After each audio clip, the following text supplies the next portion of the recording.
I don't understand why the left has a problem with human trafficking, but then they don't have a problem with all the other sexualization of children. What are they protecting? They're protecting people who are grown men wearing ladies' underwear that have to dance provocatively in front of children.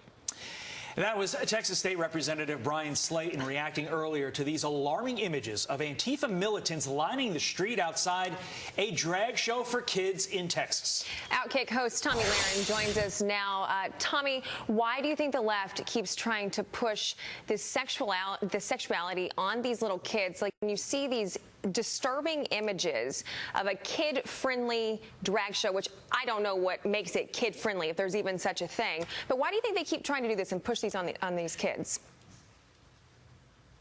Listen, it really makes no sense to me and to most Americans out there why they're sexualizing children. But I think the motivation behind it really is the radical left always wants to be counterculture. They always want to push the envelope. They want to put it in people's faces. But this is to the detriment of not only these children, but of society. You know, on my Outkick show, Tommy Lahren is Fearless, I just had a founder of a group called Gays Against Groomers. And I think it's very important to point out that there are so many individuals in the LGBTQ community who are not okay with this, who are pumping the brakes on this, saying that this is going too far. This does not represent the gay and trans community whatsoever. This is the sexualization of children. But they also shared that maybe some of the motivation behind this is there are some individuals that want to normalize this, make the sexualization of children seem okay and seem mainstream, and it's for purposes that are much more nefarious than we can even talk about on morning television. It's going too far. Parents need to stand up, and they need to start with these drag shows for children that are just completely,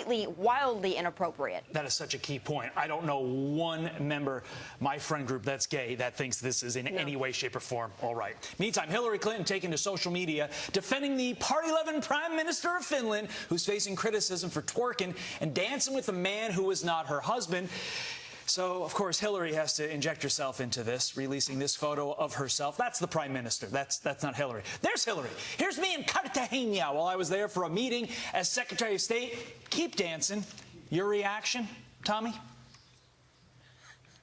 Well, the photo of Hillary Clinton is pretty harmless, and of all the things that Hillary Clinton has done or been accused of doing, I don't think dancing with a beer is one of them that's high on the list. But furthermore, if there are photos out there of Hillary Clinton twerking, please keep them to yourselves, because I don't think anybody wants to see that this early in the morning or any time for that matter. But I'll tell you what, I don't think anybody also needs the defense of Hillary Clinton. I don't think that that's high on anybody's list of people, although the Finnish Prime Minister did like the tweet and did seem to enjoy it. I will tell you this, though, going back to Hillary Clinton, she has been coming back more and more times than we can count lately, and I quite honestly think that she might actually have delusions of grandeur and ambitions for 2024, because she keeps inserting herself back into the national conversation. She's trying to make fetch happen, and it's not happening. I just want to create the visual of Mike Pompeo doing the same thing. But anyway, continue. I'm trying to get you saying twerking out of my mind right now. Okay. Beautiful images. We've got to get to this, Tommy.